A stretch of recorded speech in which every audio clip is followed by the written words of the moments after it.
Final control. Someone's brains just exploded there. Well, here we are. Well, second try. Hopefully this will be better. We're now on Bushwalk. My name is James Hendry.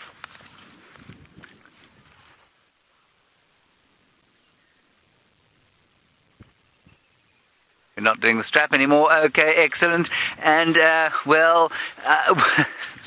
I'm with David on camera today. Herbie is walking in front of us on security details. Scott and Noelle scouring the landscape. Wolves. No, not really wolves. We don't get them here. And then we will, of course, have 2 stations out in the Masai Mara. I don't know which 2 of them have managed to get out of bed this morning. Please send us your questions or comments. Hashtag Safari Live on Twitter. Otherwise, you can use the chat tree. That is correct. You may send us your questions and your comments. We'd love to hear from you. Now, all right, we're going to not look at this flower. We're going to go across to Noelle, who's managed to find something large. Good morning. We have found a beautiful herd of elephants. There's probably about 20 or 30 elephants here, along with a tiny, tiny little baby who just very quickly went across the screen. I am going to try and get you another view of this cute one. Oh, look, they're smelling there. So I am Noelle, and on camera we have Senzo. Hello, Senzo. There's the 3 fingers. It's a beautiful morning. It's not raining, but it's not too hot. There's a little bit of cloud in the sky.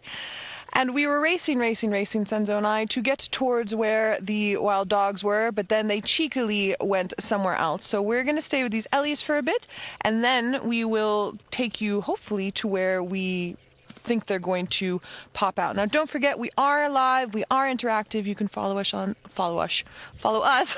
hashtag Safari Live on the Twitter or on the YouTube chat. Let's see if we can get another view.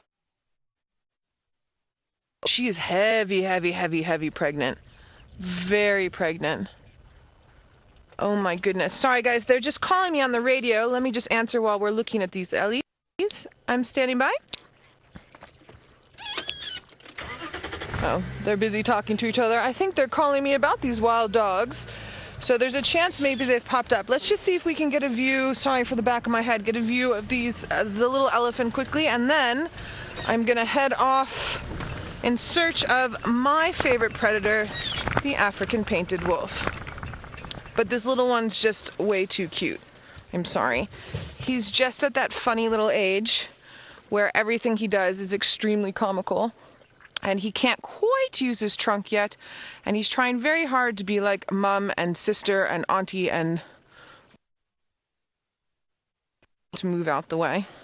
And you're going to see him busy pushing his forehead against a tiny, tiny little gory bush. And doing his best to pick up grass. It takes him about 2 years. There we go. It takes him about 2 years to learn how to use all those muscles inside that trunk. And I would put this one at about 9 months. If the mom is the one on the right-hand side, actually much younger, probably closer to 4 months. Remember, the age of the baby is relative to the size of the mom. And then Sens, I don't know if you can come across to the front here. We've got a beautiful, huge, old female that's going to cross the road. Her little one just went across. But look at the size of this female, everybody. She is gorgeous. That's one of the largest females I've seen here. Oh, sorry, my hat, guys, my hat.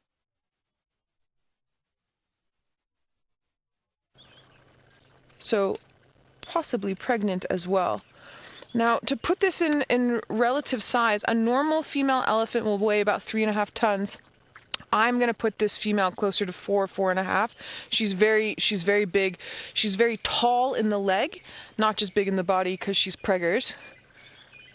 And then you can see, oh, that's beautiful. Thanks, Sens. You can see the indent on her forehead nicely. That means she's a lot older. See that concave indent there near the temples? You go down her belly, Sens, you're going to see, there's the roundness, that's the baby. And then, do you see the skin flaps hanging there? Obviously, the more babies you have, the more you stretch and then condense and stretch and then condense. And the older you get, gravity takes hold. So that flappy, hangy skin on the left-hand side. The one on the right-hand side of her back leg is her lady bits. But the belly there, hanging there. Wonderful. I love elephants. I never tire of them.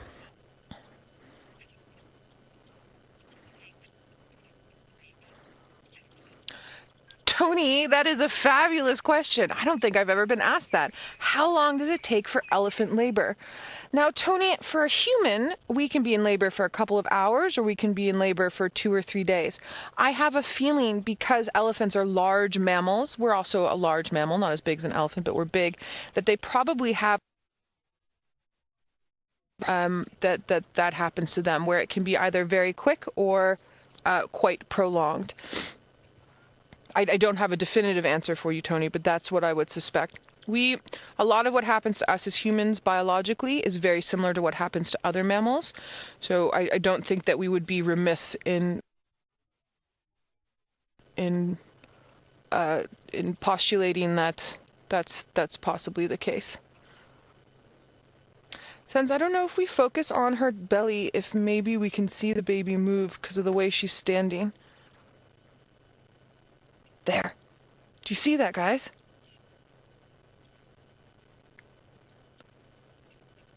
So a little bit of it is her breathing, but then some of it is the baby actually moving. It is a very slow movement. Hey, next. We've just got the ladies, and there we go. There we go. In final control, it's a very slight movement, but it is definitely there. Neat. So that's about 120 kilograms. So that's about 120 kilograms, 250 pounds worth of baby inside of there. Absolutely crazy. It's amazing. She's not going for many leaves at the moment. She's going for a lot of that very sweet, sweet grass that's at the bottom of these trees since all of our beautiful rain, and then we've had some nice sunshine afterwards. There she goes.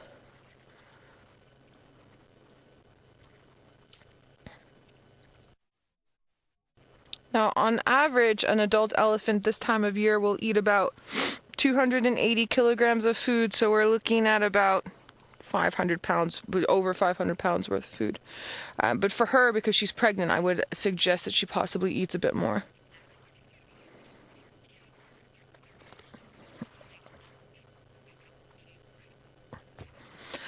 Alex, interesting question. You're curious to know how long does it take an elephant to become fully grown. Now, Alex, again, elephants are very similar to humans. We are biologically ready to breed when we are tweens, so in our early teenage years, sometimes a little bit younger. Elephants are the same. They can technically start to breed at 9 years old, but they usually only start having babies around 13. Now, at 9 and 13, they're not fully grown. Just like with us, at early teenage years, we're not fully grown yet either, especially the males of the species. So with female elephants, they're probably fully grown into their 20s. With male elephants, they're only fully grown into their mid-30s. Humans again. I remember for me, I reached my height when I was probably about 15, 16, and then I'm a fully grown adult now, so I would say in my 20s I reached all of my physical maturity levels, and then my brother that's a year younger than I am he reached his height only when he was sort of 19, and then physical maturity levels sort of late 20s, early 30s, I would say, which is again very similar to most humans. Yeah, she's heavy pregnant. Shame, that must be very uncomfortable. But she's relaxed with it.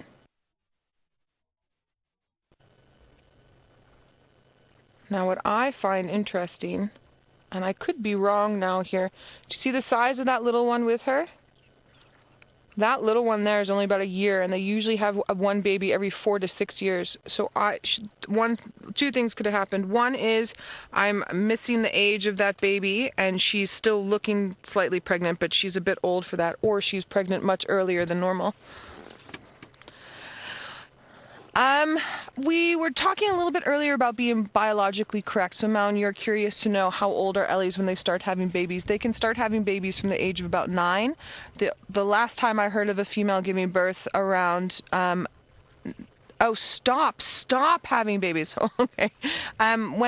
When they're sort of in their 60s, they can stop having babies when they're in their like late 50s, early 60s. They live to be about 65. Yeah. Very cool. Okay, our elephants have gone. I think we must progress on to finding where those wild dogs went. Now, I can actually see Scotty D behind me. So we're gonna go to him, and I'm gonna take a different route. I'm watching him smile at me. I'm gonna take a different route, and we'll go over to Scott and let him tell you about what he's up to today.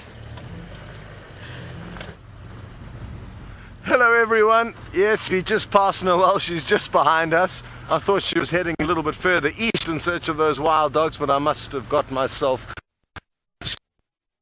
Scott, and I'm teamed up with Ferg on camera.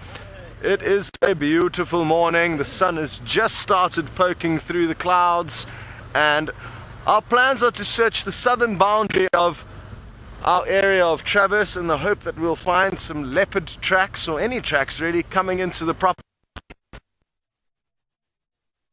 to find a leopard called Hosanna, who's a young male, and I've spent very little time with him, so that's the plan for us. And I'm just trying now to get used to being back in the Sabi, because I haven't driven around here for quite some time, and basically it's quite a big change from being up in the Mara, because here we do a lot of tracking, so instead of just looking for the animals, also looking for their tracks on the road and trying to get that balance, something that I'm needing to. We're going to send you back on the bushwalk.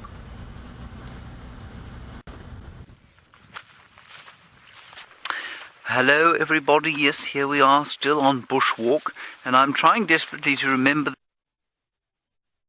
that I'm going to have to ask you to dust your fingers off this morning and type away. It was a flower that I now can't see, of course, that is purple on the top. It's got purple brackets on the top and white flowers underneath it, and it is either got bract in its generic name or in its specific name, so it's a bracty something or other.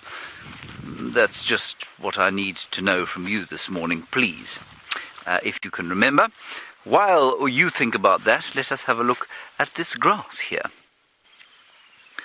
This looks like a species of crow's foot, but it's a bit tall. It's interesting. But what is interesting is that this is obviously the male part, or the male grass, and I'm 90% sure that they are completely hermaphroditic, so that they'll have both male and female. This one has got no male parts on it, has got no further sort of pollen distributors, and I wonder if that's just because it's finished. And here's one halfway through.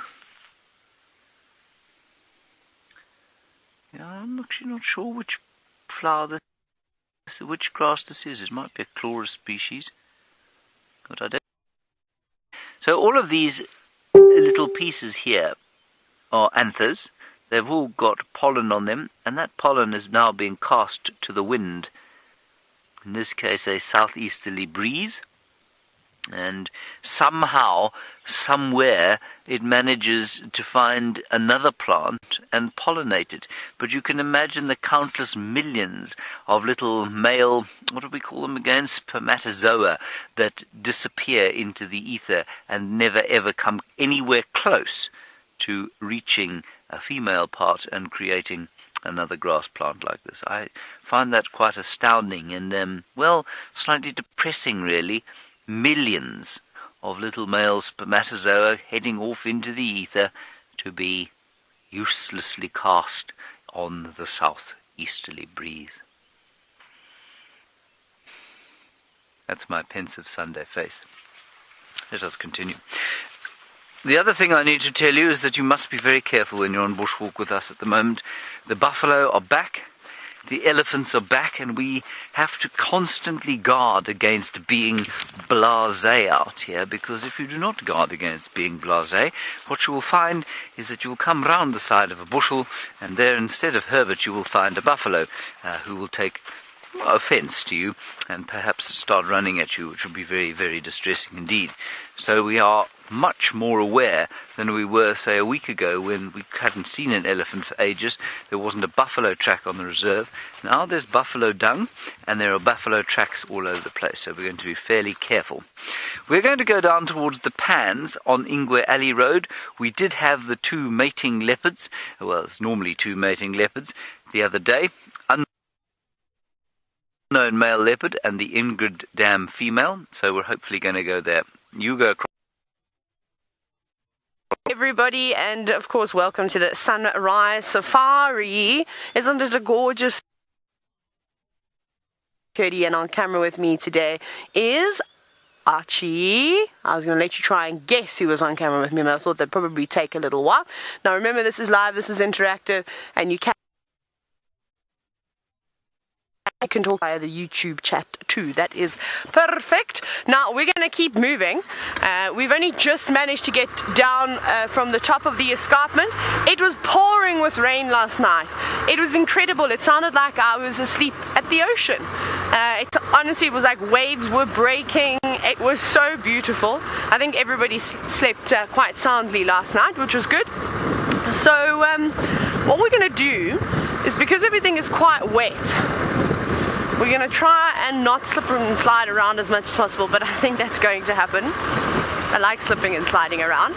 So we're going to follow up on some lions. Maybe the Angama pride will be out and about, or perhaps those two lionesses we had the other morning that were going after warthogs and all sorts of other things. Maybe them. But we're going to head in that general direction. I'm going to take a gap in front of a truck. Living life on the edge, I tell you. Whee! Just jokes, I was so far away I wasn't really worried. But now this is where the fun part starts, of course. And I haven't seen anything just yet. I actually didn't even hear any lions roar, but they could have roared outside my tent. The way that water was gushing, it was so loud, I wouldn't have had a clue anyways. So we're going to keep heading in the direction of the marsh and the areas of the olololos, the angamas, and all sorts of other creatures. Jamie has found a sly creature herself. I have indeed, and you know what? I think that this particular little animal has a very similar idea to Tayla's this morning. It wants to follow up on the lions as well, to see whether or not they've managed to catch and kill anything and perhaps left some scraps behind. So a lovely way to start off our Mara morning with a little jackal, trotting about in the road, going backwards and forwards. Of course, the main portion of its diet will be insects that it's catching and searching for in piles of dung, but if it comes upon the remnants of a lion kill, well, all the better for it.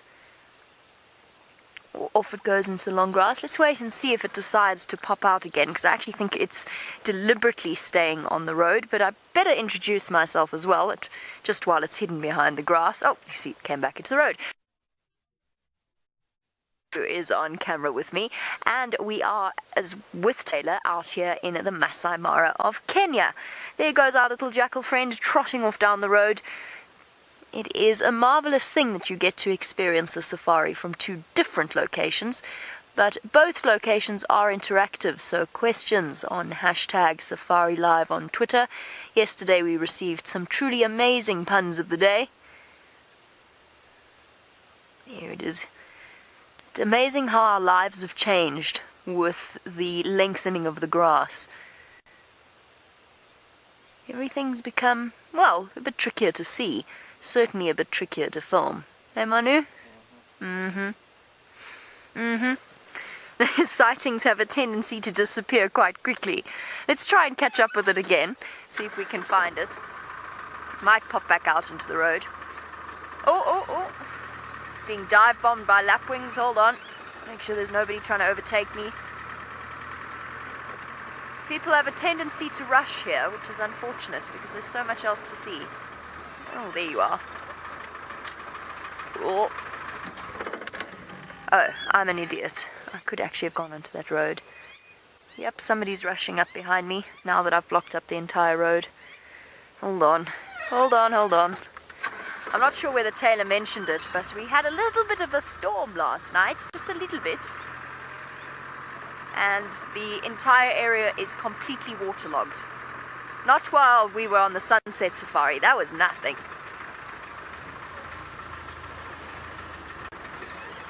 Get out of the way of the big trucks. There's the little jackal, and there's the road that is now a river. I'm glad we didn't take this road. Manu, what do you think? Jambo.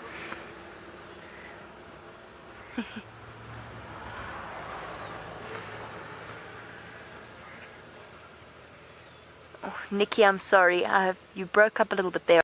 I think the question was from Octos, whether or not anything preys upon a jackal.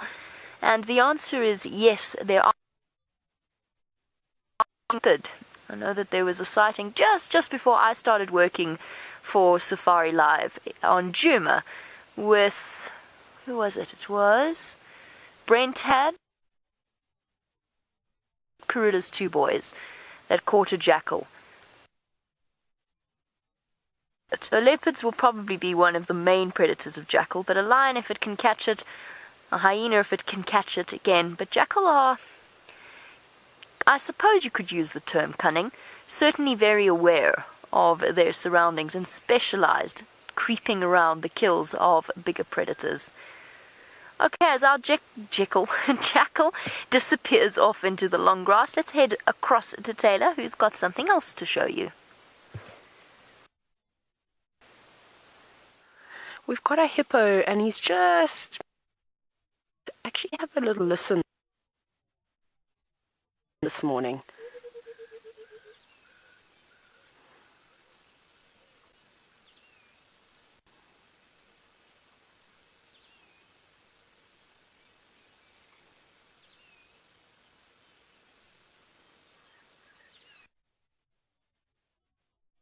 For the white-browed kukul to call again. Hear that? Isn't that absolutely gorgeous? Hot air balloons in the distance, beautiful sunrise silhouetting all the Balanites trees. And there's our friend the hippo. And we've seen this hippo on a number of different occasions. I think I even sang the song, "He's a Lady," because I accidentally I missexed this hippo one morning, you may remember. He was walking along the lugger, and he lives around here, so he's constantly in contact with the Angama pride, which they live around this lugger, but I haven't seen them just yet. And because it's such a nice day, I don't think he's going to be in any hurry to get back into the lugger. But also I feel like he can expand. I'm just going to go up forward so we can get another view of him. I feel like he can pick and choose where he wants to rest for the day. There's so many saturated areas now. Pools, mud wallows, that are filled up. The luggers are all filled to the brim. We're to try and roll in here. Sorry, I don't know if my car's going to start after this. It felt a bit strange. The key came out. That was the problem. There it goes. Very shiny as well. So we know that hippos do secrete an oily substance that coats their skin, the hipposudoric acid, so that will be contributing to the sheen. And then, of course, a little bit of moisture from all the rain, and also walking through the long grass creates the most beautiful glare on a hippo. Isn't that the most gorgeous way to start the day? And every time I encounter this hippo, it gets more and more relaxed. I think it does see a lot of vehicles, and so he seems to be quite comfortable on land with the cars. However, if he were to see a human on foot, I don't think that that would be the case at all. He's just going to move around. Let me quickly make another move so we can watch him walk again. So he's actually just moved off the side of the road. I hope it is the same hippo, and it's not a female now. It looks very much like a young boy. Okay, here we go. And you can see he's just cautious of us. You can see every time I start the car, he sort of changes direction just slightly away from the vehicle, but then he relaxes. He's not charging away, so I'm quite happy to view this animal. Obviously, we want to be as sensitive as we can to all the animals that we do view. And if he started running, I probably would say, right, that's enough, we can let him carry on. But the fact that he's just very, very casually meandering through the grass doesn't bother me at all. And you can see him flipping his ears every now and then. You can also see all those little midges. They're probably annoying him. This is not the greatest area if you aren't fond of insects, because the midges do swarm. Well, all of us swatting away many midges and biting flies. I really do miss all the guarri trees. We don't see too many guarris unless you're happened to stumble upon those guarri thickets on the other side of the Mara River in the Masai Mara National Reserve. But even such a large creature just disappears in the grass.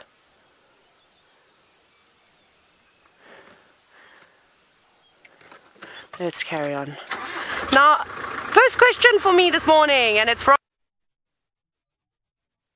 Randall. Thank you, Randall. You were wondering, as the pools start to fill, I think that's exactly what's happening here. There's one particular hippo, and I'm pretty sure it's the same individual that we're seeing. He lived down in this lugger. We've seen him coming up closer towards the main road, and there is actually a massive pool which we'll probably see in a little while as we head round. I think it'll be overflowing by now. You know what I'm going to do? I'm going to get in front of him quickly, and then we'll have a look at him coming towards us. How does that sound? I think we've seen enough of his booty for one morning. Okay, let me do this. Hopefully he doesn't get intimidated by me turning the car slightly. Sorry, Archie. You're also going to see some buildings in the background. That's just the staff accommodation for all the rangers and the gate guards at the Olololo gate. There we go. That's nice light now. So we've gone from silhouetted to actually some warm morning glow on this hippo. Let's see if he turns and looks at us. Yes, you're very big, aren't you?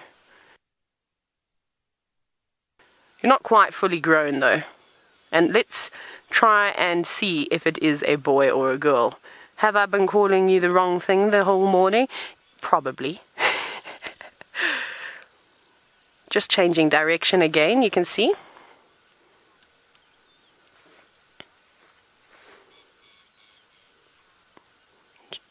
I don't even think this hippo is enjoying the wet grass on its feet. Trying to lift its legs up quite long. Or perhaps just because it's a bit thick through there now. Now, Proud Cat Mama, you were wondering what is the biggest threat to this hippopotamus? Well, I would have to say in the water that they can stand on their own and they can defend themselves from crocodiles, especially an adult of this size. So a big pride of lions, you know, the 6 male lions across the river, the Bilashaka boys, they often try and go after hippo. I've seen the Angama pride trying to also stalk hippo before. So, lions most certainly. But we're about to lose view of this hippopotamus as it disappears back towards probably a soggy spot to soak in for the rest of the day. Noelle is out in the Sabi sand driving around, and it seems as though she's got wild dogs on her mind. Oh my goodness gracious, no wild dogs quite yet, but we do have a very beautiful sub-adult battler. Actually, I'm saying sub-adult. And the reason why I'm going to say sub-adult is I want you to look very closely at the yellow that's on the beak, just behind the gray bits there.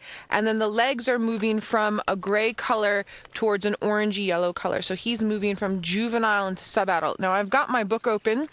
I can show you exactly what I mean. And we'll just have a quick look at the book here. So what the distinctive features that you're going to need to look at is you saw those 2 feathers that were coming down past the branch, okay?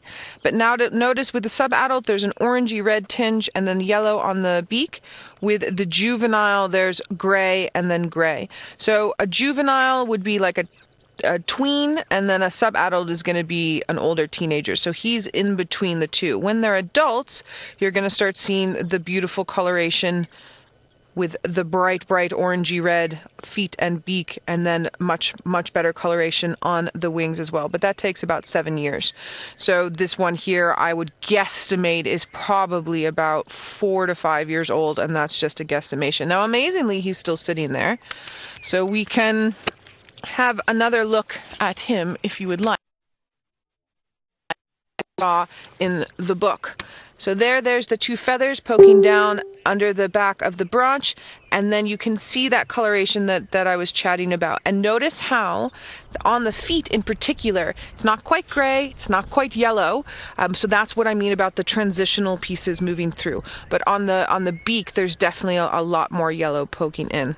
And it's slow, it takes a lot of time. Ooh, with a little bit of grooming there. But now this, thank you, sir. Good morning. He can hunt for himself, and I say he, I can't tell you if it's he or she right now. I would actually need him to fly so I can see under the wings if it's a very thick adults yet. The male has a thick black bar, but his wing coloration will be darker than the rest of the wing, so we can tell there. He can hunt for himself. I would say at this point he's probably not breeding quite yet, but James and I were discussing the other day how there's the possibility that before they reach their full-on adult plumage at around 7 that they're probably breeding, but it was just a discussion we were having amongst the two of us. Now, it's chilly, but it's starting to warm up, so the thermals are coming. In a little while that this one will get up into the thermals to start looking for something to eat. Now, with a really amazing contrast, Scott has an adult baudelaire. Screenshot, and let's head on over to Scott, and he can talk to you about the adult. Like you've come at an interesting time for that very reason. You just saw this adult battalier go to the toilet, but hopefully it will now turn around and show us its beautiful bright red face. And quite a stark contrast between the fairly drab juvenile, and I can't tell if this is a male or a female, but you can, when they are sitting down like this, ideally they will be to tell male from female. The males basically have more black under their wings and the females more white. And here comes a little feather ruffle. Wonderful, if only it was facing us when it did that. Now I'm thinking it's possibly going to fly off shortly. The fact that it went to the toilets, now it did that feather ruffle, indicates to me that it could well be thinking of starting its morning flying about looking for any carrion. Certain prey, but they certainly are not the most skilled hunters. And sorry, I've left my game drive. A bit of a reposition. Now what's interesting with these birds is they're often in pairs, and even from when I was here in Djuma before I left about a year and a half ago, we would very often see a pair of battaliers on this very road, and I'm guessing it's the same battaliers that frequent this area. And isn't that the most awesome thought, to think that these guys have been living here for many, many years? I'm fairly confident it is the same pair, and who knows, maybe you were looking at one of their babies with Noelle. It's repositioned now, it's gone behind a bit of a branch. We haven't had any luck.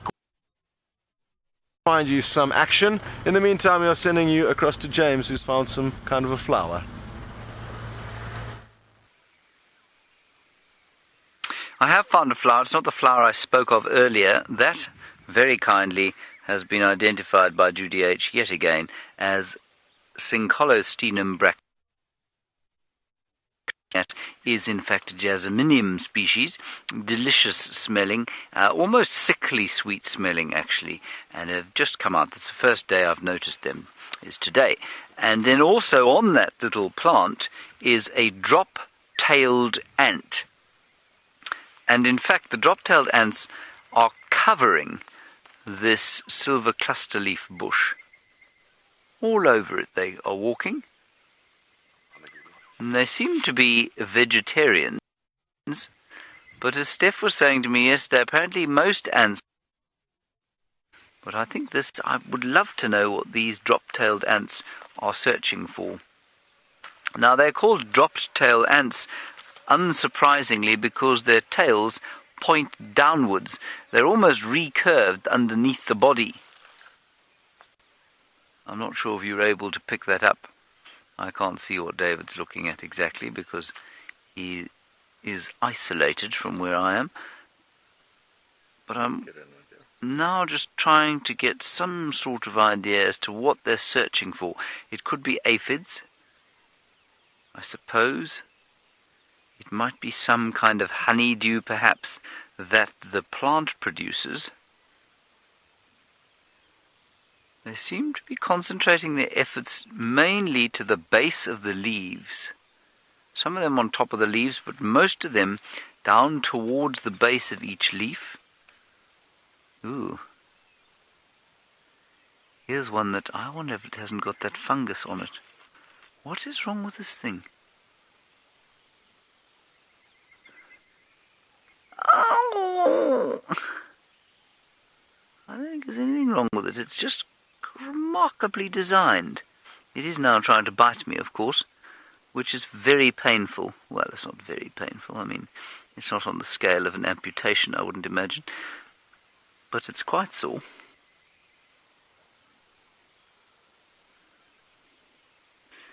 And proud cat mama, you're wondering if it bites. Well, I think you'll find that most ants bite, proud cat mama. Just some of them much more painfully than others. This one not particularly painfully, but you can feel him biting away. He probably thinks he's found himself a bit of a Sunday morning bacon for breakfast. And in fact, that's what he's eating. But look, you can see his dropped tail there quite nicely. Now, there is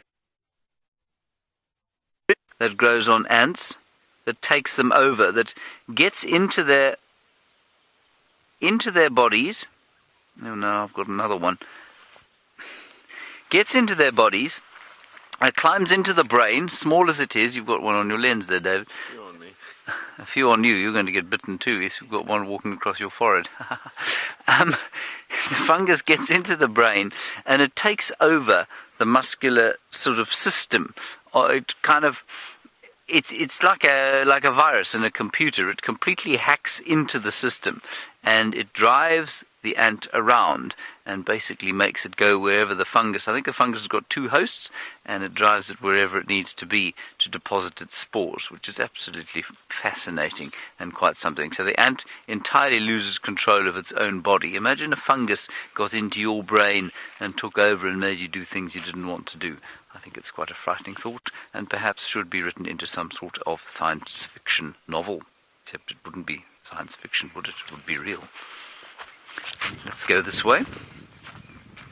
Herbert is down the road, hoping to find tracks of leopard.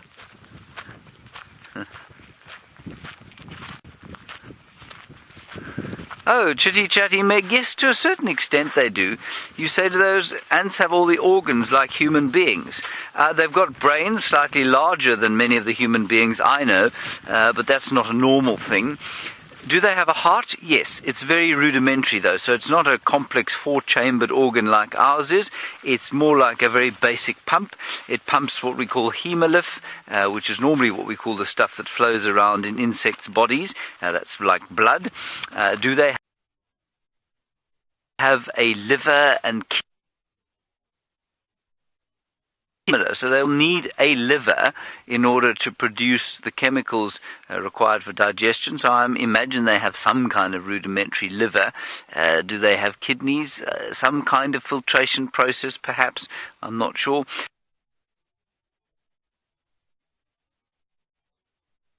But you'll find some kind of rudimentary thing that does the same function. You might find a liver and kidney combined that do the same, that perform the same function as our separate organs do. But in every vertebrate, you will find the same organs, and that's interesting. So in every single fish, frog, reptile, mammal, and bird, you will find almost exactly the same thing. And if you are able rat looks like, for example, you'll be able to do the same with a frog. Trista, you're wondering where they nest, and I don't know. I don't know where the drop-tailed ants nest. I'm trying to think. I'm pretty sure I've found them going into sand holes in the ground. So I think we get them in the sand in the ground. So I think that's where they nest, and they know exactly what it is they're going for. What else can we find here? We did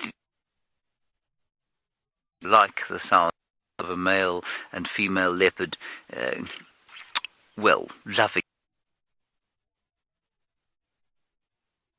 Way in the distance there, and so that's where we're heading now. We also heard some Franklin's alarm calling, so possibly where the sun is rising there, we will find the unknown male leopard and the Ingrid Dam female, but I'm not sure.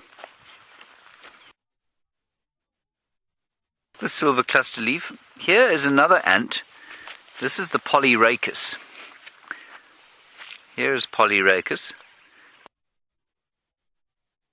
Does not bite nearly as hard as the drop-tailed ant, but seem to be concentrating also on eating something interesting here. Ooh, hang on.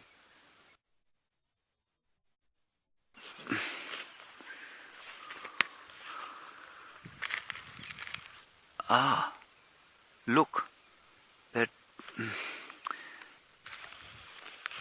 They're tending this thing. Can you see this thing here? That's a leaf hopper, I think. Possibly a possible kind that is now... Yes, that's what it is. So what I think is going on here is that thing that the Polyrachus is climbing all over and not attacking has drilled into the of this silver cluster leaf tree and is producing quite a lot of waste as a result, or honeydew I suppose you might call it, and that is what these ants are going for. That is fantastic. See? See it going to the back end there? Isn't that astounding?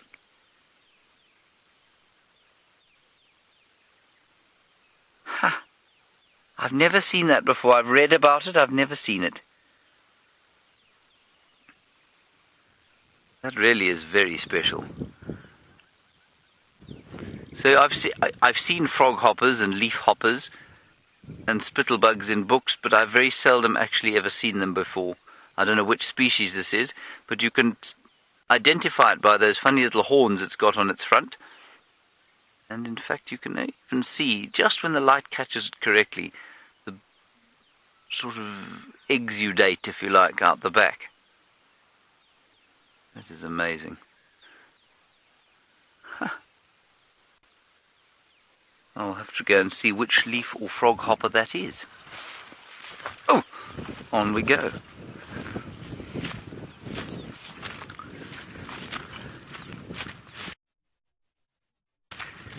Strange weather today.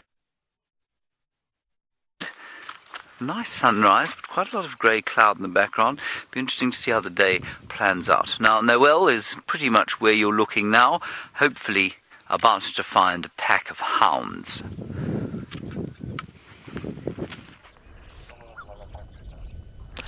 Hi everyone. All right, so we have come up to where this injury on the side. I was just chatting with Rexon now, who's out with our tracking team, and we're just talking about the wild dog in general. Well, in general, wild dogs are an endangered species. Now, something that's interesting about a wild dog like this that is injured, it is not a man-made injury. So this isn't because of a snare. It's not because of anything that humans did. We're chatting about the possibility that it's possibly something that the lions did. So that is a naturally occurring injury. And yes, even though this is an endangered species, when it comes to something with a naturally occurring injury, how much as we as humans must intervene. Now, I need everyone just to take a deep breath, a very, very deep breath, and let's try to take our human emotions out of the scenario and talk about resources within the conservation community. We have very limited resources. So because it's not a human-made injury, because it's a natural injury, where do we fit in? Now, it is in our nature to want to help, to aid, but from something that I've seen so far, and I hope it continues on for several more decades, is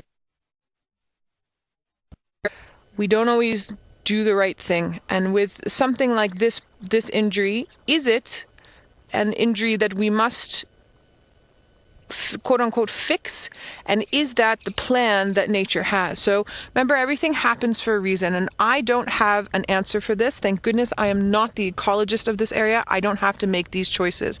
Our ecologist is the one that has to make these very, very hard decisions.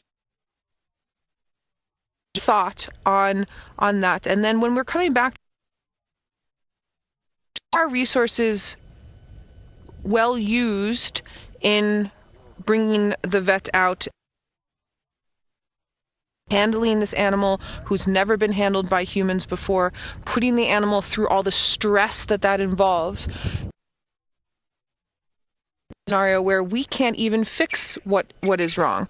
So I just want everyone just to think about it a little bit. So for an exercise like this, to bring the vet all the way out here to manhandle this wild animal and to possibly not actually be able to fix anything with it, we're talking tens of thousands of rands, so we're talking several thousand US dollars.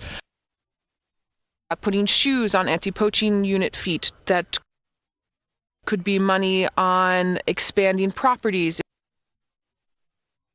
I lecture anyone, I just want you guys just to really, really think. Let's take our emotions out and just really think about it. Now, this is my favorite predator. So when I sit here and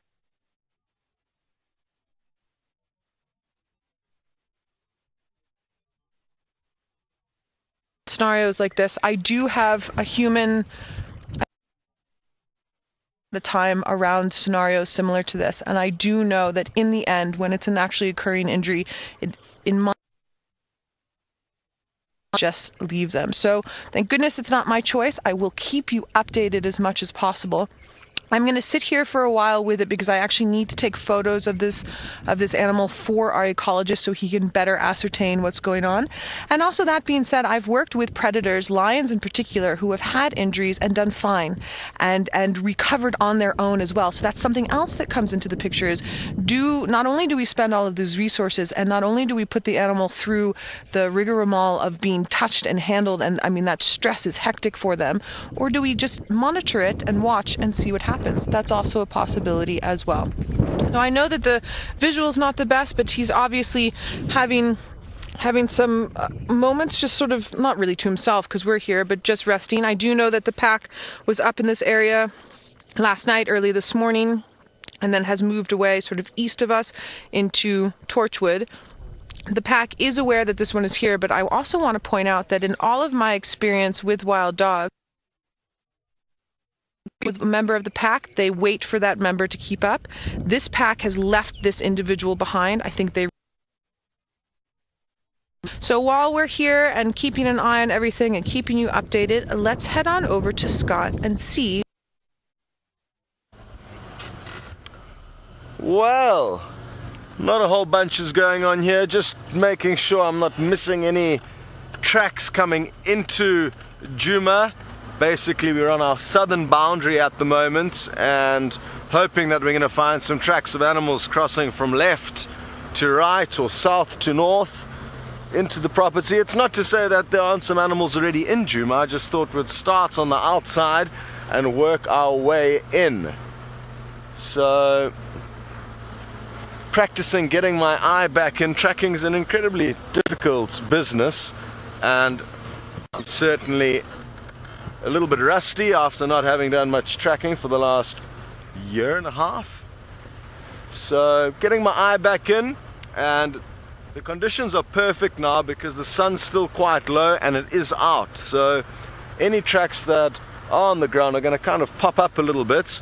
Once the sun gets directly above us at midday, or kind of even from mid-morning, it starts becoming a lot more difficult to see the tracks.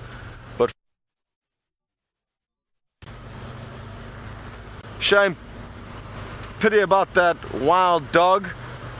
The rest of possibly its pack, I'm not too sure of the pack dynamics at the moment, but there was a pack fairly close by to Buffelshoek Dam this morning, so hopefully they haven't forgotten about it, and hopefully it is going to be okay. It'd be interesting to know what did happen to its leg. It could have just been injured on one of their high-speed chases.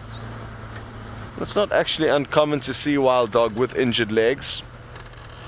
The good news is that they are incredibly resilient animals, as are most wild animals, and it's not uncommon to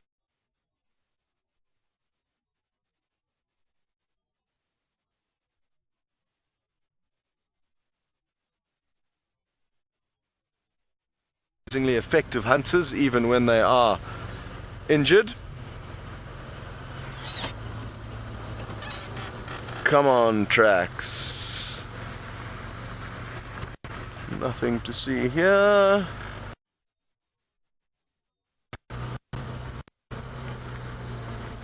No, Nothing really to see here either. There's a hyena that went out, but we're not too interested in why hyena go back is because they're large distance in search of possible snacks that they can steal from other animals. If not, they can hunt alone.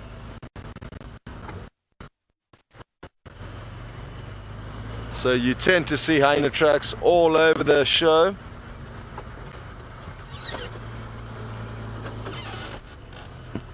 Now, we are told that poor old Tayla McCurdy all the way up in the Mara is stuck, and there's a search party or a rescue party that's headed off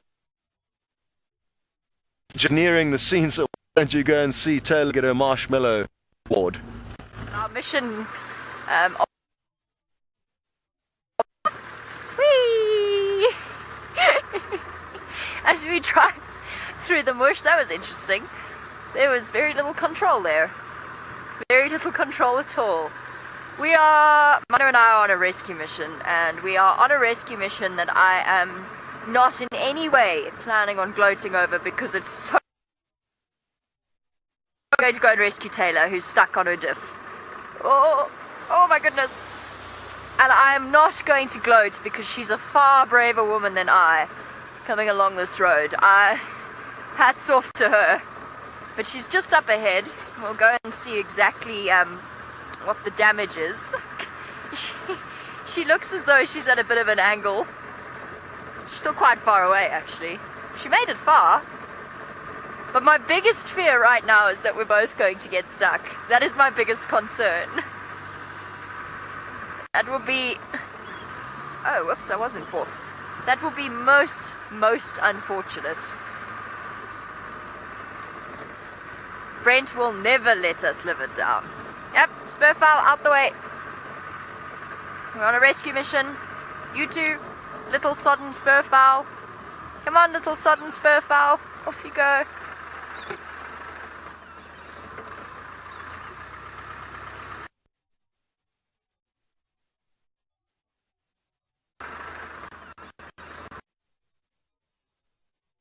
Add a little bit of amusement to your day. I'm really hoping Tayla has a tow rope, because mine's been cut into pieces after. So mine's in... Oh, Tayla went that way. I'm going this way. There's a hole there. I don't want to be in that hole.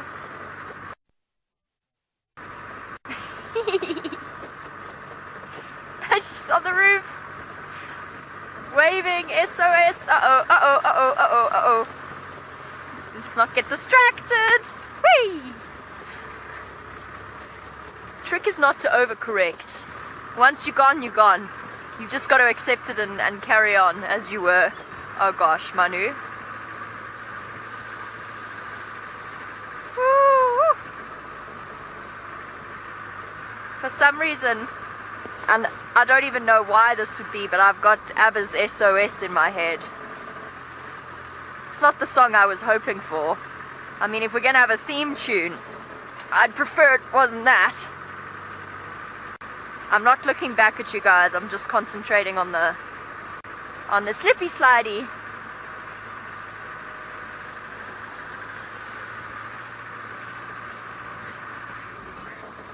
Yes, Spurfowl, I know. Spurfowl is laughing at Tayla. I'm not.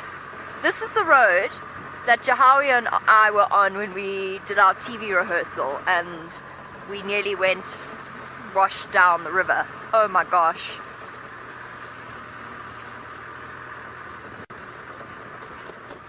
Okay, cool. I'm just going to show you quickly. We're going to zoom in on the stricken vehicle. Stricken Mila is over there. There's Tayla McCurdy and Archie on the left. We're going to send you across to Djuma while we get through this mush, and we will catch up with you soon.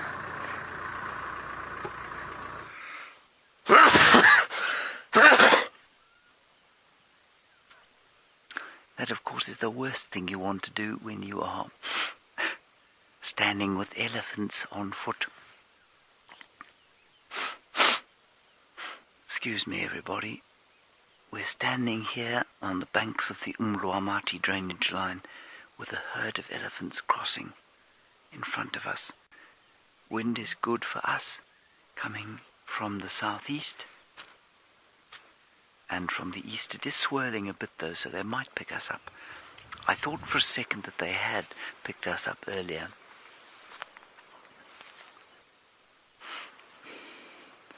We'll just see if we can't. Do you want to go down a bit?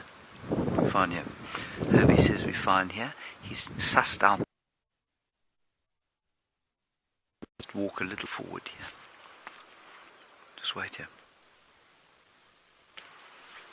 There's another one. Herbie's just saying there's a very, very small one there. And so we don't want to be putting them under any pressure.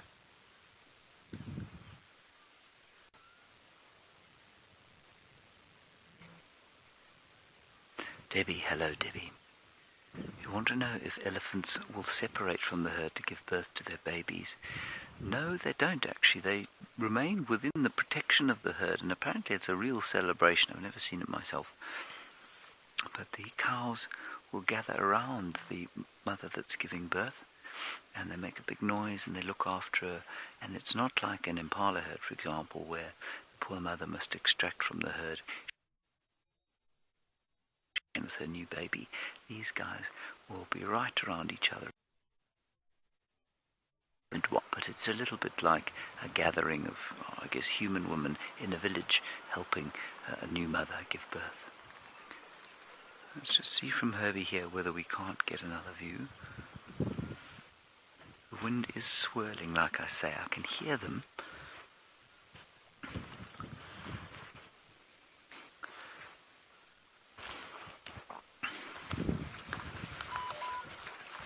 Now we can just see them moving through here. There they are. Let's move slowly around that way, Dave. Just move just so we've got some cover. There, they're going to come out into the open now. We'll just put ourselves over here. We've got a bit of cover between us and them now. There they are, they're coming out into the open.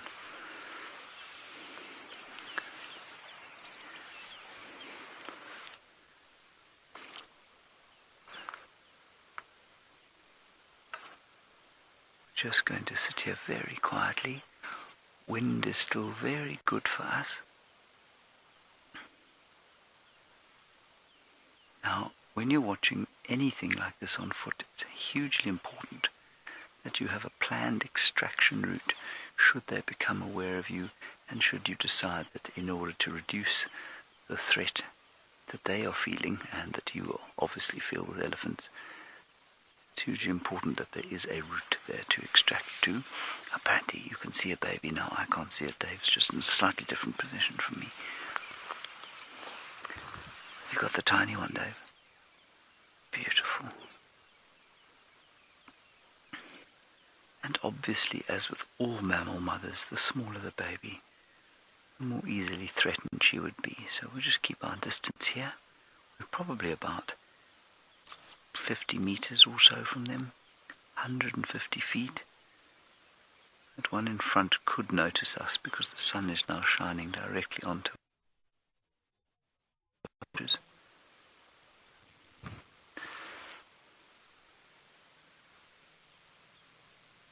They're talking to each other now.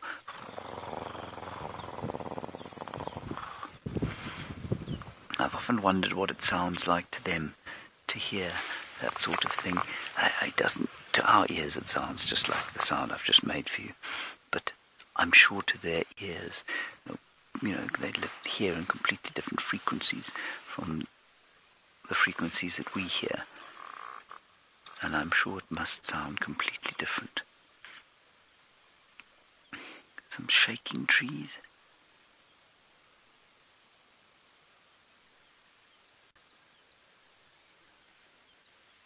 Alright, we're going to sit here with these magnificent elephants for a little while.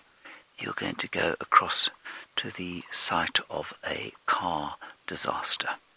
Safari Live is how you can share your opinions and questions on the current situation.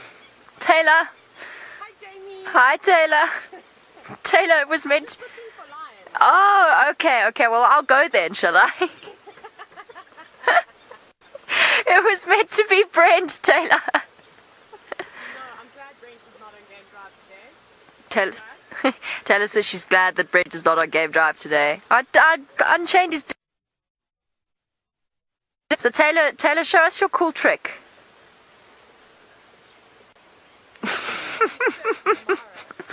Mara surfing. So Tayla's not actually stuck in the mud, she's just... Okay, let's come and get you. Let us come and get you.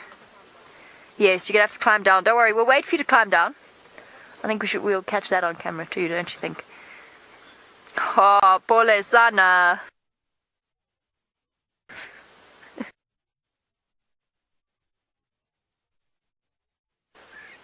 Beautifully done.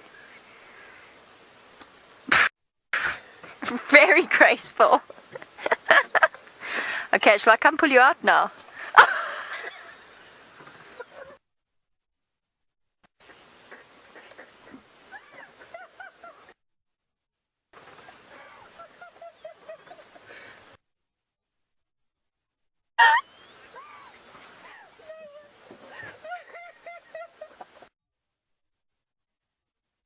Are you okay? I don't know if this is the worst or the best day of my life.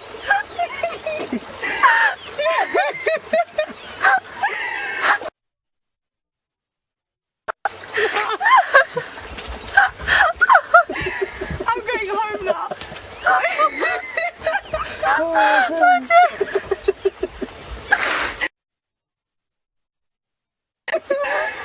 Okay, I'm so sorry, I was just about to blink.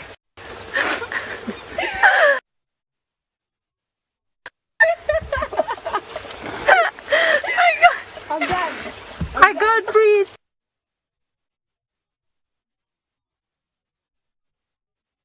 Oh, Tayla, I'm so sorry, I was just about to blink.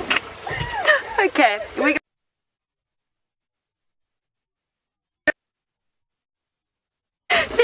I tell you what, next.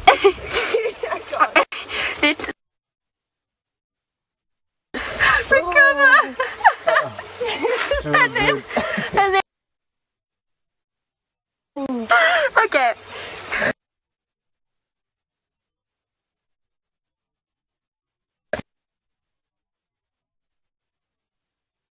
For ourselves.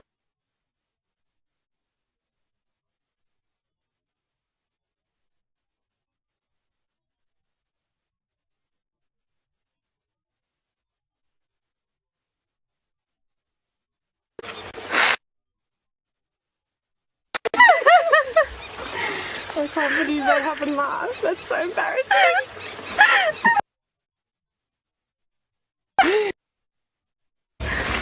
All right, we're going to, I can't look at Manu. We are going to recover ourselves. I cannot look at Tayla. We're going to hug. Off you go to Scott.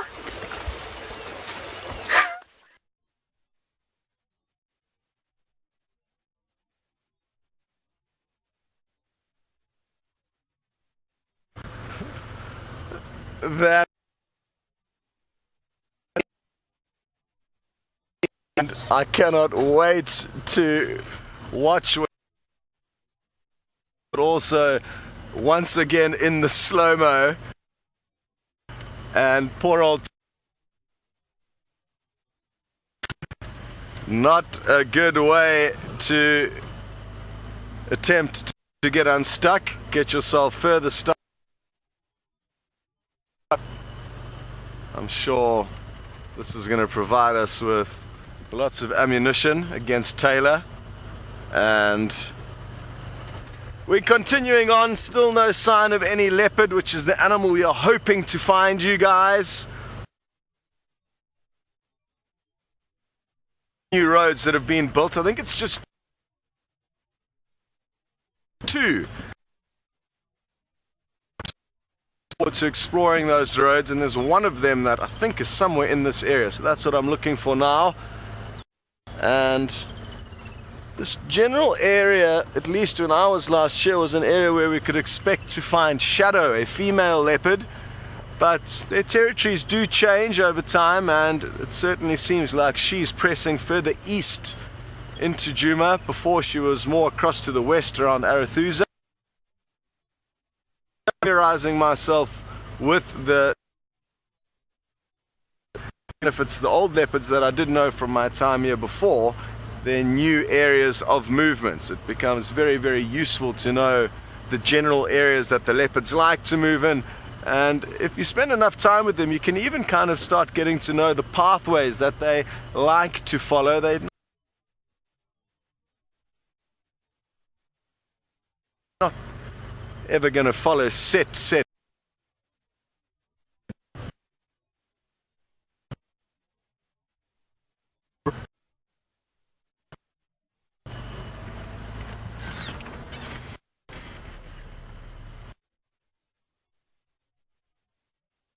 for so long, is that each road you drive along and many trees you drive past all bring back memories of sightings in the past.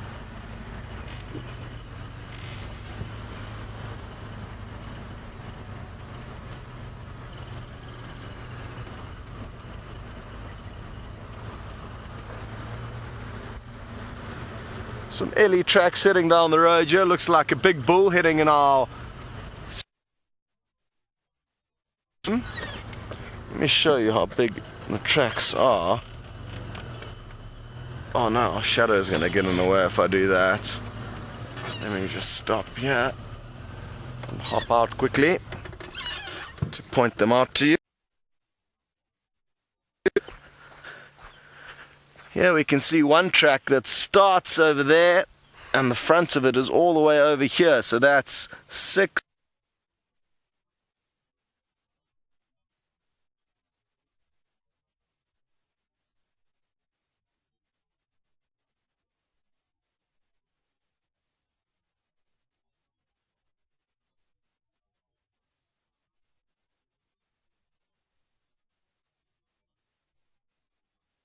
Piece.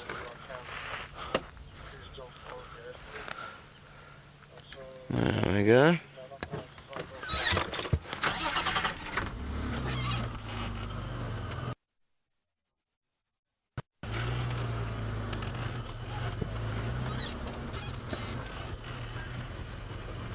So we would love to hear from you guys if you'd like. Just having to make sure the antenna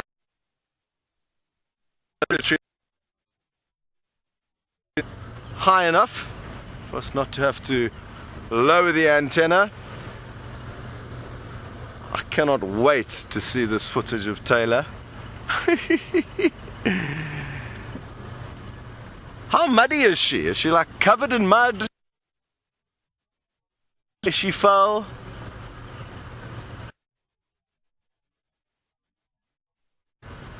Dry up like a prune, and when that mud starts drying on your skin, it becomes very tight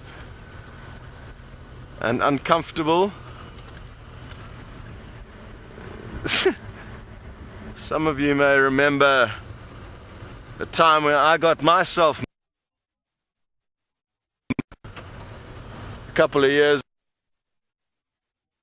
As the link came back to me, the catfish slipped out of my hand, so a lot of you still are not convinced that I actually did manage to get hold of one. Back to camp in the nude. Because I was covered in mud. Not a very pleasant experience for the cameraman.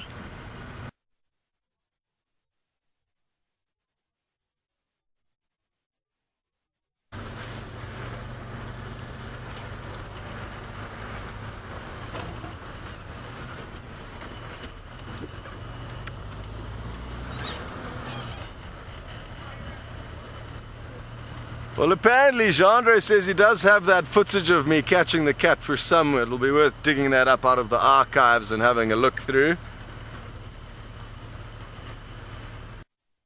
It's off. Jean Andre says not of the catfish, she says only of the naked drive home. You can use that against me. Some good ammunition.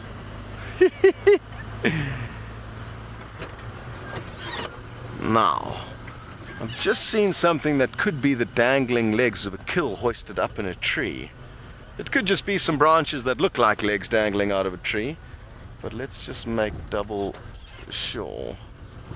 Oh, it looks like branches, but through that gap over there, I don't know if you've got a good angle there, Ferg, which you can see a couple of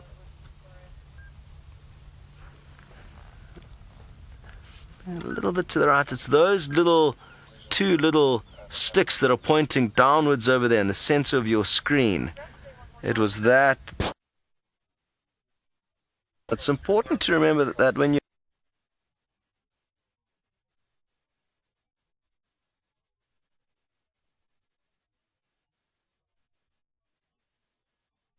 limb, that could be the limb of an impala or any kill that has been hoisted, but that looks to be just like a branch. Good. Well, it sounds like James got himself into a good position with earlier in stealth mode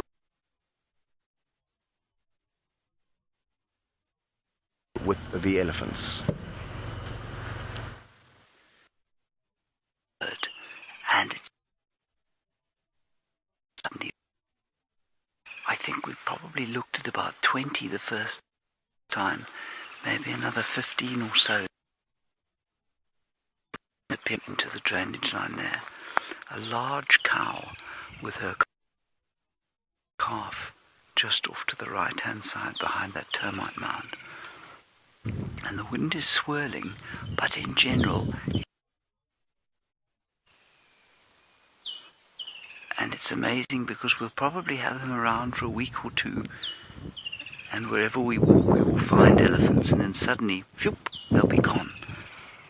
And we'll wonder where on earth they have disappeared to, and you all will ask us commonly, where have all the elephants gone?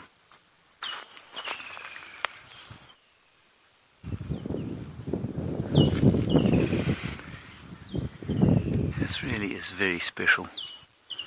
Sunday morning elephant walk.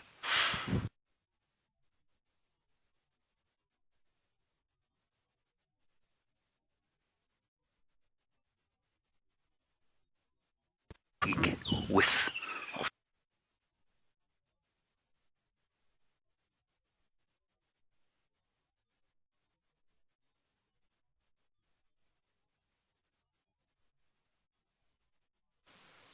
there's a vehicle coming up the road, so Herbie's just going to talk to them and warn them.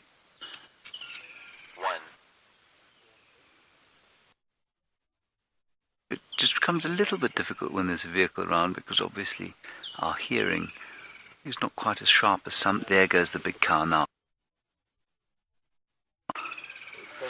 Now it's quite interesting when you're watching them move like this. With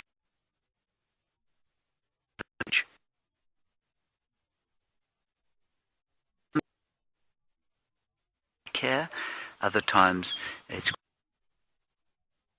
I didn't think she was right when we saw her there.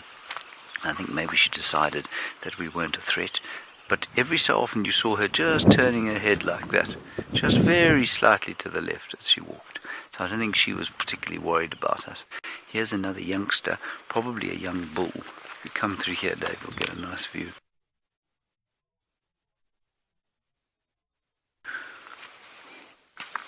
Just a very young age. He will want some independence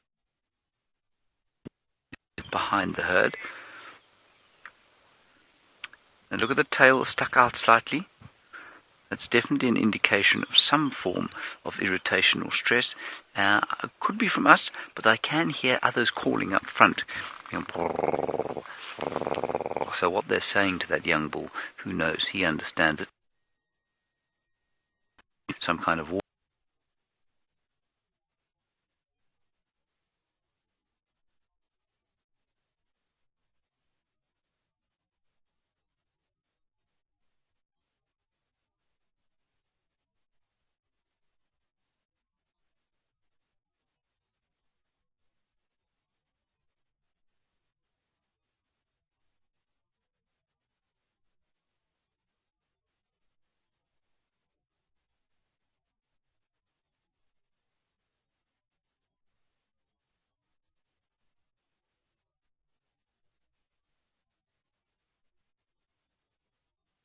behind the wings. Isn't that stunning?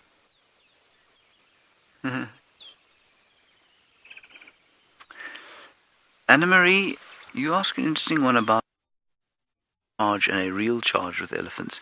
Anna-Marie, we don't use the term mock charge anymore. Well, certainly not anybody with any genuine elephant experience. It gives the impression that the charge is not serious, that the elephant is not trying to tell you something very clear. It's not a mock charge. We sometimes call it a warning charge. The difference, in theory, is that if it's a warning charge and the elephant is not seriously going to push through, it'll come with its ears out, often with the head up, and it'll take a few steps forward like that. And in general, you can read that as a warning charge. It means go away and don't get in my space, move away and don't come near me again. In theory also, a serious charge, the ears will be folded back, the head down, and the elephant may or may not scream. It often comes just completely silently, but with its head down, meaning to engage physically. But the thing is, a warning charge can very easily just turn into a full charge. So the elephant can come with its ears up and with its head up, and then just drop everything and come. So we don't talk about a mock charge. We don't identify it as a mock charge. If an elephant comes towards you with its head up or with its ears out, it means get out of there. And so that's how we interpret it. So those are the two ways that people used to interpret elephant charges. These days we try and take them both as seriously as each other, if that makes sense. Now, I spotted a fairly colourful bird there, but I don't know what it was, so I'm going to try and find it. While I do that, Noelle is the last remaining female member of our staff today with a little bit of decorum left. The last remaining female staff, and then I didn't catch the rest of that, James, so I'm assuming you're referring to the fact that I haven't fallen off a vehicle or been stuck. Shame. I'm sorry, Tayla, that happened to you, and I have been stuck plenty of times. I've even been stuck in the dry season. Shh, don't tell anyone. It's when I was a very over-eager younger guide. All right, so we've left our wild dog. We're going to leave, as far as I know, we're leaving nature to take nature's course, but if I have any more updates, I'll let you know. Now I'm just busy trying to, I don't know, find you buffalo, find you lions maybe. Oh, that's what I wanted to tell you. I'm super excited. So in 2012, right around in there, I was working inside Kruger National Park in the Mwati concession, which actually borders the Northern Sands northeastern corner. The southeastern corner of Mwati concession borders the northeastern corner of Northern Sands. And a pride of lions that I used to see there regularly has popped up onto Biffleshoek, and I was really hoping they would just come a little bit farther south because I haven't seen them in 4 or 5 years. But unfortunately, they're staying too far inside Biffleshoek for us to see. It's the Talamati pride of lions, and the last time I saw them, they had 6 little cubs, which, if they all survived, would now be 5 years old. Most of them were female, so I'm assuming the pride got quite large. And now I'm just over here by Sydney's Dam, hoping that our buffalo have decided to come this way, and it looks as if they hadn't. So what I'm going to do from here is I'm going to carry on more south and a little bit west and check and see if maybe the Inkahumas decide they want to come over, although I think they're a little bit too far from us, and see if we can pick up on any leopard. We haven't seen him since he dive bombed into our wild dog sighting last week, and I love him. He's my favorite male leopard in this area, so we're going to do that. Now I've got a vehicle that needs to come past me, so I'm going to move, but we're in a funny little signal area, so I'm sorry if we get a bit of a breakup. And I'm trying to think of what else might work for us this morning. Maybe some birding. It's very, very good birding weather. That battleur we had earlier was great, and Scott's battleur, little bee eaters are out. I've seen some European bee eaters as well. And I'm hoping for something more migratory. Now, Muddy Tayla, pretending to be a warthog possibly, or maybe a buffalo or an elephant, would like to say hello again. And I'm assuming updating you on everything happening there.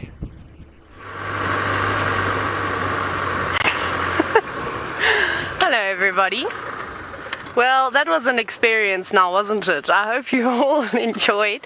Well, the fact that I'm so clumsy and ridiculous and that I slipped into the mud, that was not put on. That was completely the fact that my shoes, let me try and show you.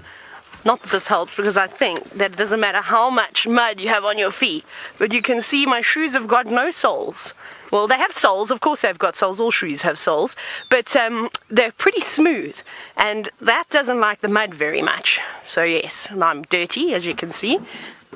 Let me try to get back in again. Now my mic pack has fallen out. Oh my goodness, everything is falling off. The wheels are I'm muddy. What a nightmare! It's the fun. Just wipe it on the steering wheel. I'll clean that up a little bit later. But we're free. There was no spinning of mud. Unfortunately, I was just stuck on my. I could move so much. Just run through it with a little bit more speed, but I thought that I didn't want to bump Archie off.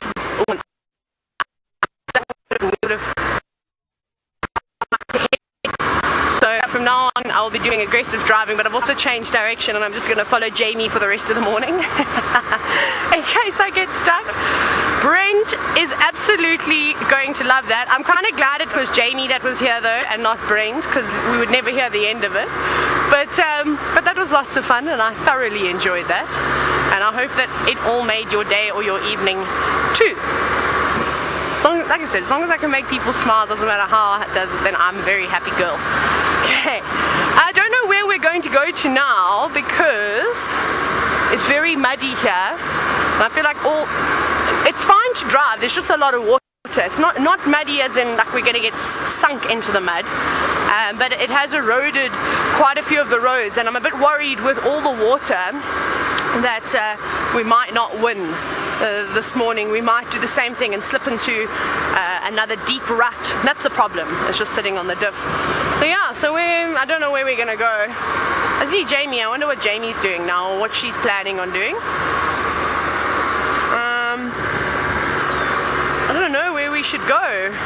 I think this entire area will have to just wait for this afternoon to come back here, just until the ground has become a little bit better. There's Jamie. Hi Jamie, thank you Jamie. Jamie is such a rescuer, life-saving champion. Manu, stick your head out so we can see you. Sun's out, guns out.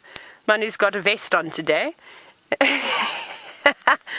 So yes, I think Jamie's still trying to recover from that, and I think she is happy that she was the one that pulled me out this morning. I made her go from driving towards the river to coming to rescue me. I'm sure she was a bit irritated by that, but there we go, now she's smiling. No, I'm joking. Jamie could never be irritated. We always help each other out. Okay, let's carry on. Jamie, where are you going? I'm going to stay on the main road. I'm staying on the main road. Jamie says she's waiting for me to decide where to go. So I think I'll drive along the main escarpment, this main road. There we go. Okay, now let's see if I can actually get through. No.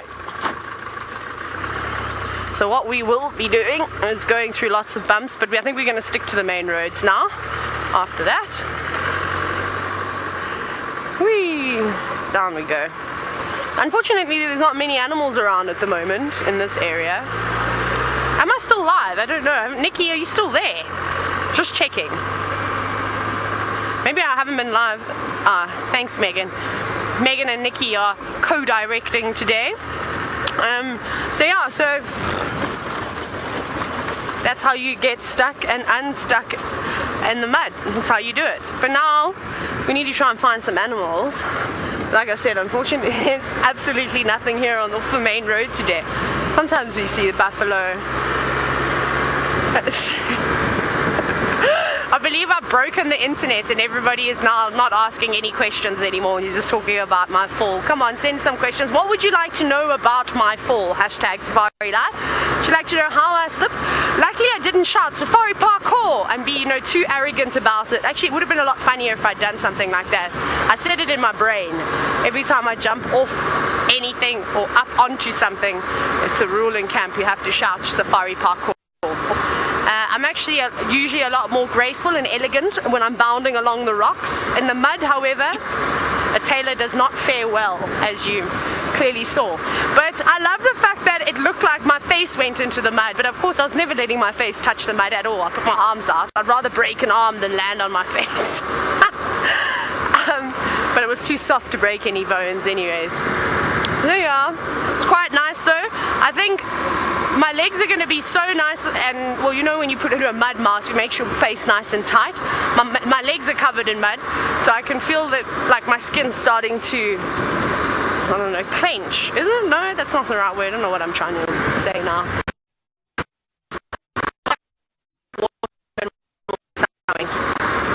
And my could have a little fish in there. I'll have to top that up so it doesn't die or eat.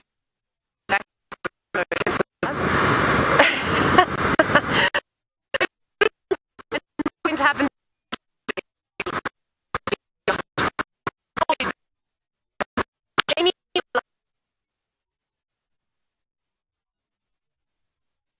To slip and fall.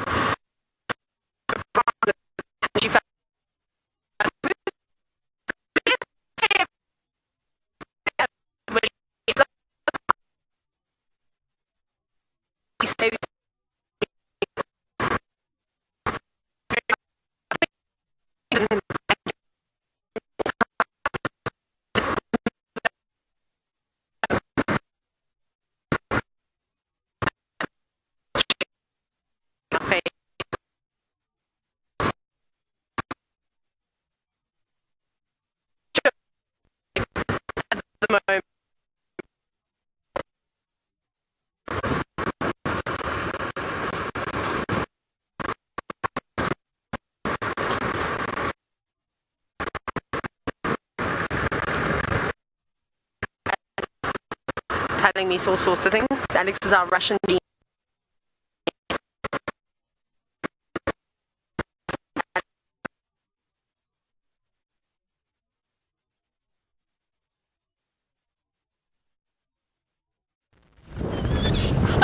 That was a long one there. Hi, sorry about that signal not being very good in the Mara, and I'm just putting my hat back on because it's very windy here and it keeps flying off and smacking Senzo, so I had it off for a bit, so excuse me as I reassemble myself. Okay, well, I just passed Scott again. It seems as if Scott and I have the same brain today.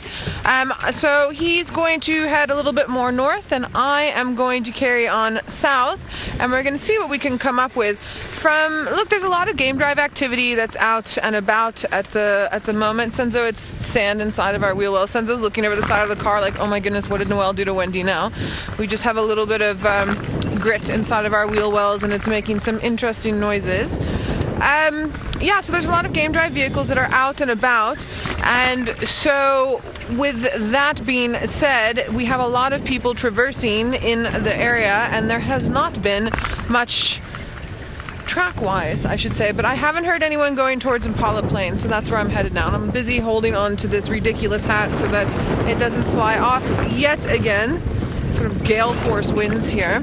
Oh, look, Impala.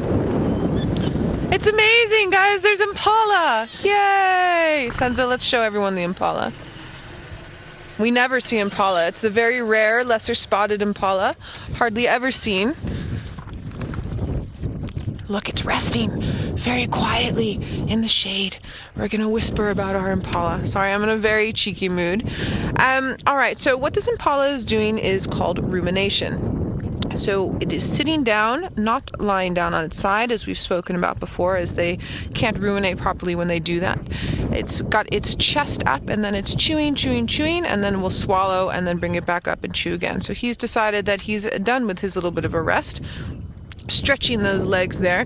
This would be very good wild dog food. This would also be very good leopard food. And also just healthy for the environment, this species, because it is a mixed feeder. It is a browser as well as a grazer. It eats grass and leaves.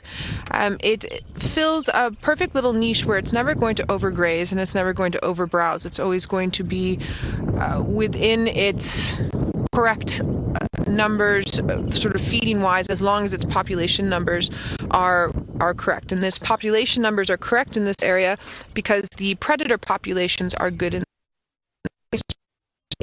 with everything else. You can actually see but you can see the inside little marks on the inside of the ear there, very similar to a steenbok's ear. And for those of you that don't know, and now myself on this, and I don't know, maybe there's a professor that's watching that would have this answer, is why the inside of the ears of something like an impala and something like a steenbok have these light and dark marks. Now, my first impulse would be it's probably for camouflage. But then thinking about it a little bit more, I'm also thinking about the back end of an impala with the dark marks there. And I've always been told that the reason why it has the dark marks on the back end is to help keep ticks away from sensitive parts of the bum.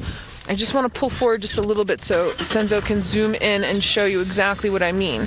So now with that being said, with those dark and light marks that are inside the ear, I wonder if that also has to do with ticks and where ticks will then be attracted to, and thus lessening possibly tick infestation into the inner ear. But I'm just spitballing there, but it's an interesting thought. I always find it interesting how we as humans want to put everything into a box and have explanations for everything, and something I've learned throughout my career is that that's not always entirely possible, and I'm actually okay with that. But it's also interesting little conversation pieces, so maybe you guys can let me know what you think the answer to those questions are, what your opinion would be, your thoughts on the matter. You can hashtag us Safari Live on the Twitter, or you can follow us on YouTube chat. Since there's a beautiful bird of prey, I can't talk today, that is just up on our right hand side, a little juvenile battler, but oh, here he's coming around again. He's catching these thermals really nicely. Can we see him? He's gone in behind us. Let me just back up a little bit. We might be able to get him. It's amazing how acrobatic they are and how they are able to stabilize themselves on such windy days. I'm also amazed at how strong the sun is regardless of the cloud cover, how the heat off the earth is able to come up and make it possible for these birds to hunt and fly around, even when I'm all bundled up and wishing I had put long pants on, and I never wear long pants. Alright, well, that battler has gone away. That was not the sighting I was hoping for, but again, we can never tell what's going on. Please excuse the white vehicle. I'm just busy getting off one of our main access points. This gentleman here is probably just busy going about his day, trying to make the lodge work and get everything done that needs to be done. So the area that we're going into is the last area that I saw Mvula in. It's also an area where we pick up tracks of Tingana. Female-wise, actually, you know who we haven't seen in forever is Shadow, because she's hiding out there in Little Gowrie. So maybe we'll go check more of our southern end and maybe Shadow will pop up. The last time I saw her was when Ferg and I were out together the other week and we were tracking Tingana, and she just popped up on the road. Armando, you're curious to know if impalas have a particular plant that they enjoy. So Armando, that's a super interesting question. Most of the species out here really enjoy acacia trees because acacia trees have very sweet leaves that tend to be around all year. And when some of the species of acacia don't have any leaves for a very short period of time, their seed pods are edible and they'll eat those. So I'm going to go with that. I'm trying to think. What else? That would be my number one. If I were an impala, that would be my favorite, and that's what I see them eating lots of. So we're going to go with different acacia species. Interestingly enough, a few years ago, they changed a lot of our acacia trees to, it begins with a V, I'm forgetting now, like Valencia or something like that. Because acacia trees apparently originate in Australia, because the continents have now broken apart as of 180 million years ago. They decided to give the acacia name to the Australian part of the species, but acacia means thorn tree, and the acacias in Australia don't have thorns. So most of us, even though a lot of the Latin names have changed, most of us refuse. Like I refuse, an acacia will be an acacia. So for instance, the knob thorn I believe is Acacia nigrescens. I'm not going to change it to the other one. It will always be an acacia because it actually has thorns. So it's also like with the bird names, when they change the bird names, I sometimes go with the old bird name because it makes more sense. For instance, a gymnogene, which means bear cheek, as opposed to an African harrier hawk, which is the new name. African harrier hawk is a very boring name to me. I prefer gymnogene. And when like we were talking about the other day, when they tried to change the battler's name to short-tailed eagle, negative on that. Battler is a much cooler name. Okay, well, now that we're driving around and just trying to see what we can find, oh, there's a little steenbok. don't run away. I want to show the inside of your ears. Ah. There we go. It sends, just let me know when you can get visual. I think there, maybe? Stay where you are, little Steenbokkie. Steenbok never stay still. There. Oh, thanks, Sense. Now you can see the inside of the Steenbok's ear. Very similar to that impala like we were just talking about. Now this is a little female